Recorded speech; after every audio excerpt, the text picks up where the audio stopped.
Hello everybody, कैसे हैं आप सब। आई होप आप सब अच्छे होंगे। तो दोस्तों आज की इस लेक्चर में आप सभी का स्वागत है। और आज आ चुके हैं अपने एक न्यू लेक्चर के अंदर और अपने क्लास 6 को पढ़ लिया है। क्लास 6 को पढ़ने के बाद में अपने आ चुके हैं यहाँ पर क्लास 7 के अंदर।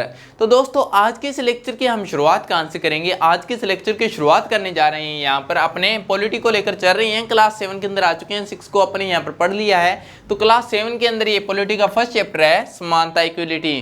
तो यहाँ से अपनी जर्नी स्टार्ट होगी क्लास 7 के अंदर। क्लास 6 के अंदर आई होप आपने बहुत एंजॉय किया था, वैसे ही आप क्लास 7 के अंदर भी एंजॉय करोगे। कहोगे कि सर क्या मजाक कर रहे हो। मजाक नहीं कर रहा हूँ भाई, एंजॉय तो किया था ना आपने, स्टडी की, ठीक है।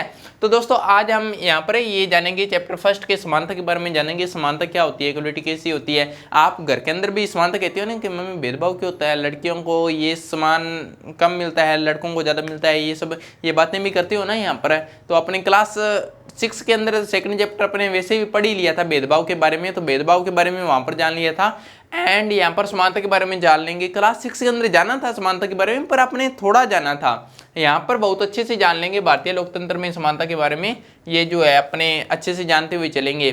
तो घर के अंदर ऐसे होता है ना कि मम्मी उसको ज़्यादा सामान मिल रहा है, मेरे को कम मिल रहा है, उसको ज़्यादा फ्रूट्स मिल गए, मेरे को कम मिल गए, तो वो इसीलिए, ठीक है। तो समानता के बारे में जानेंगे कि कहाँ कहाँ पर समानता है, कहाँ कहाँ पर असमानता है, उसके बारे में डिस्कस करेंगे। तो देखिए दोस्तों यहाँ पर अपने अब चैप्टर की शुरुआत करते हैं, बातें बहुत होगी, ठीक है। तो चैप्टर फर्स्ट हो गया यहाँ पर समानता के बारे में पढ़ेंगे, ऑन इक्वलिटी, ठीक है। चैप्टर अपना ये फर्स्ट है। तो सबसे पहले मैं आपको बता दूं इस चैप्टर को शुरुआत करने से, इस चैप्टर की शुरुआत करने से पहले आप ऐसे करिए, आप अपनी बुक्स लीजिए। यहाँ पर आप अपनी बुक्स का यहाँ पर पेज निकालेंगे।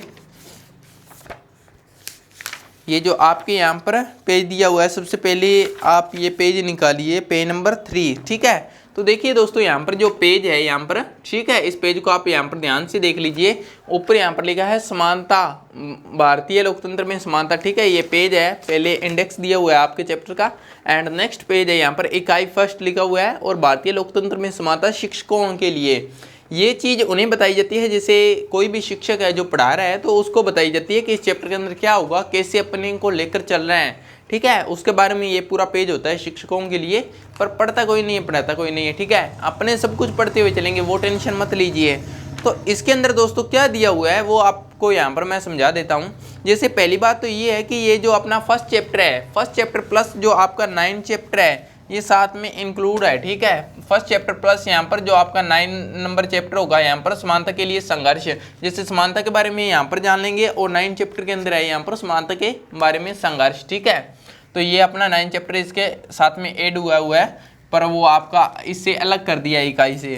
तो इस चीज़ में यहाँ पर क्या दिया है, शिक्षकों के लिए क्या चीज़ बताई है यहाँ पर, वो आपको यहाँ पर मैं आपको बताता हूँ। जैसे भारतीय लोकतंत्र में समानता, ठीक है। तो भारतीय लोकतंत्र के अंदर समानता कैसी है, तो देखिए दोस्तों आपको बचपन से ये बताया जाता है कि भारतीय संविधान भारत के नागरिकों को समानता प्रदान करता है। ये बचपन से रटाया जाता है, बचपन से कह रहे हैं कि कानून के आगे सभी समान हैं। भारतीय जो संविधान है वो सभी को समानता प्रदान करता है, सबके लिए समानता है, सबको न्याय प्रदान करता है।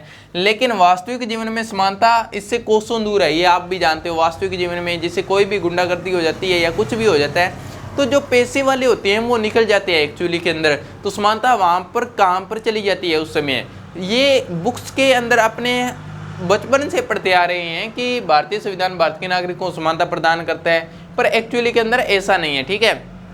ये मैं नहीं कह रहा हूँ दोस्तों, ये आपकी बुक्स ही कह रही है, ठीक है। आप उसको पढ़ सकते हो। फिर नागरिक शास्त्र की पहले की जो पुस्तकें होती थी वो संविधान पर चर्चा की होती थी, जो पहले की 6 की जो बुक्स होती थी यहाँ पर नागरिक शास्त्र। तो इसकी जो अब क्या होगी नागरिक शास्त्र, तो दोस्तों आपको बता दूं कि ये आपके नागरिक शास्त्र की पुस्तक है, ठीक है। इसको पॉलिटी, वैसे मैं आपको बार बार कह रहा हूं क्योंकि आप वैसे नाम यूज करते हो पॉलिटी, तो वैसे मैं पॉलिटी के तौर पर नागरिक शास्त्र यानी सिविक्स। नागरिक शास्त्र का क्या मतलब होता है, जैसे आप जो भी लाइफ अपने सर्वाइव करते हो, आपके व्यवहार के अंदर जो भी चीज़ें होती है तो वो नागरिक शास्त्र के अंदर होती है। जो भी आप खेलते कूदते हो या जो भी इधर उधर बातें करते हो, यानी आपके व्यवहार को जो टच करती है जो बातें, वो नागरिक शास्त्र होती है, ठीक है। यहाँ पर सिविक्स हो गया।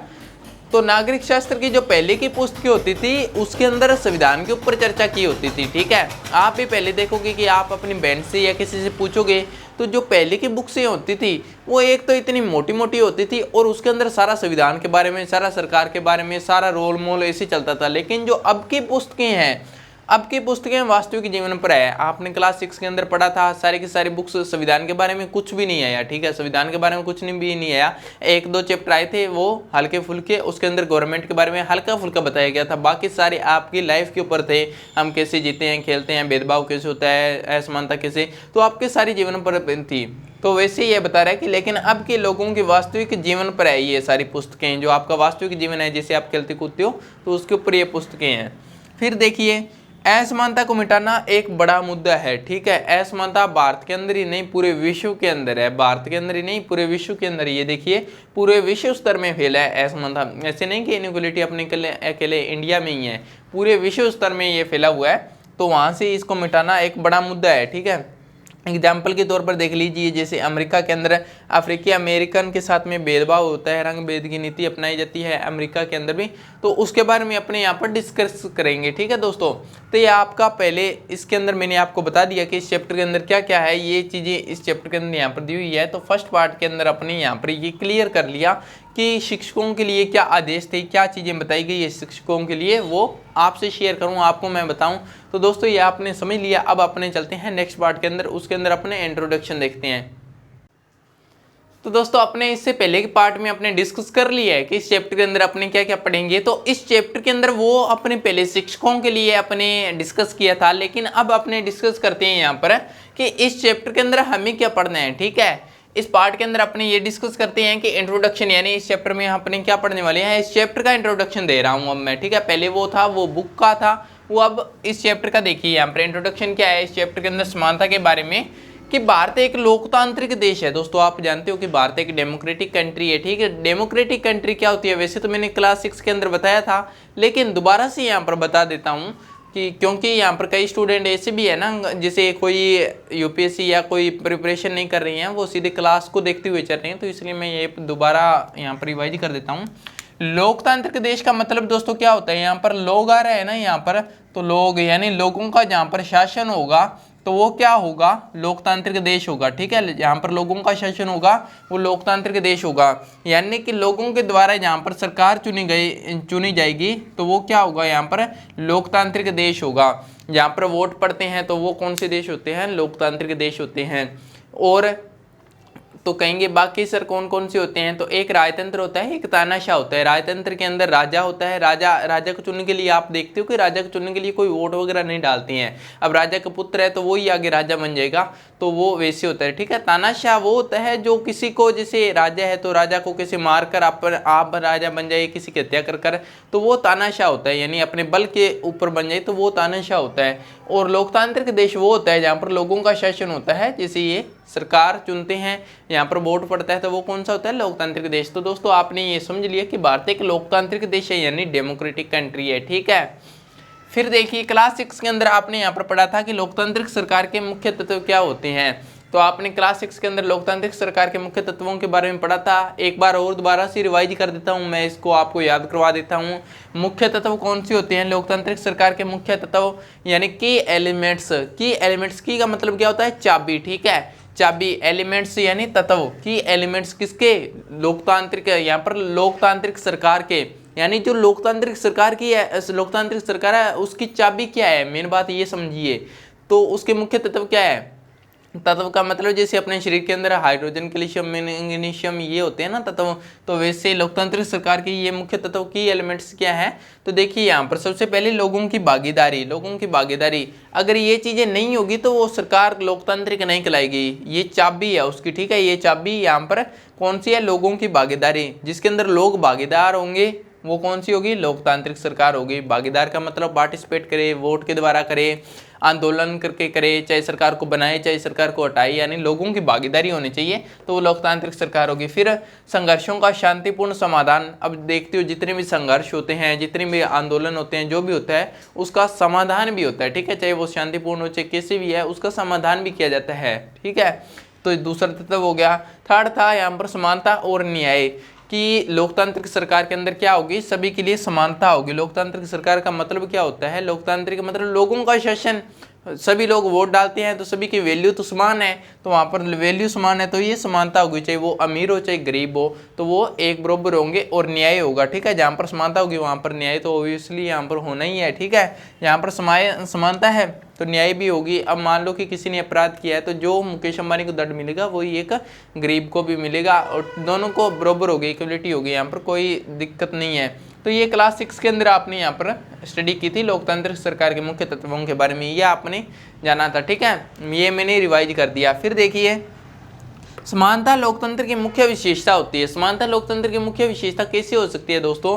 समानता लोकतंत्र का मतलब आपने अभी क्या जाना है कि जहां पर लोगों का शासन होगा वो क्या होगा? लोकतंत्र होगा। मेन वर्ड याद रखिए लोग, यहाँ पर लोगों का शासन होगा वो कौन सा होगा? लोकतंत्र होगा।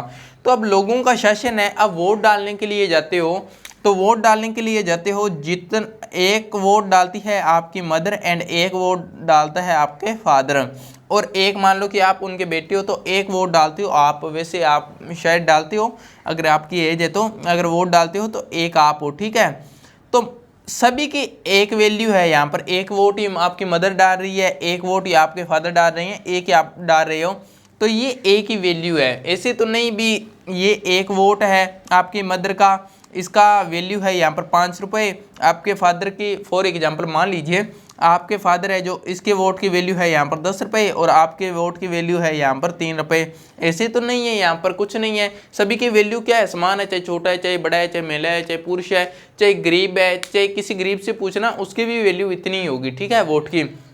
जब यहाँ पर वोट की वैल्यू समान आ रही है तो यहाँ पर समानता ही आएगी ना, यहाँ पर समानता होगी। अगर अब मान लो यहाँ पर वोट की वैल्यू समान है, अब सरकार को चुनने के अंदर सभी लोगों ने यहाँ पर समान वोट दिया है, समान रूप से कोई भेदभाव नहीं हुआ यहाँ पर वोट के अंदर, तो अब सरकार जो काम करेगी उसके अंदर भेदभाव भी नहीं होना चाहिए। सरकार जो भी यहाँ पर नीतियाँ लेकर आएगी, जो भी पॉलिसी लेकर आएगी, अब मान लो कोई अपराध कर देता है, चाहे एक गरीब अपराध कर देता है, तो इसका मतलब ये नहीं होगा कि गरीब को ज़्यादा दंड मिलेगा और अमीर को कम मिलेगा, ऐसा बात नहीं होगा। क्योंकि वैल्यू जब सरकार को चुना था तब वैल्यू समान थी, तो बाद में भी वैल्यू समान होगी नहीं यहाँ पर, तो दोनों को समान दंड मिलेगा। ठीक है दोस्तों, तो ये आपने यहाँ पर समझ लिया कि वोट की वैल्यू। अब मान लो सरकार को जब समान वोट से चुना है, अब अपने कोई बिजनेस करते हैं, बिजनेस के अंदर मान लो कि मैंने यहाँ पर 1 लाख रुपया दिया आपको बिजनेस करने के अंदर और दूसरे व्यक्ति ने भी 1 लाख दिया है। अगर आप कुछ भी करते हो, कुछ भी प्रोडक्ट खरीदते हो या कोई भी कुछ भी करते हो XYZ, ठीक है,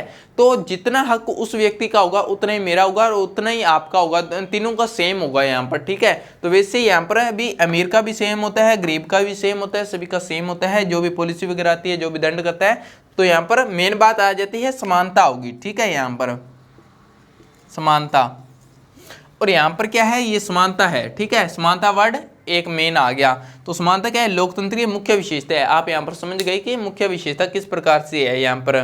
तो लोकतंत्र की मुख्य विशेषता क्या है? यहाँ पर समानता यानी इक्वलिटी। ठीक है, फिर आगे चलते हैं अपने समानता। इस चैप्टर के अंदर अपने क्या डिस्कस करेंगे कि ये क्या है, समानता होती क्या है। ठीक है, इसके बारे में अपने डिस्कस करेंगे।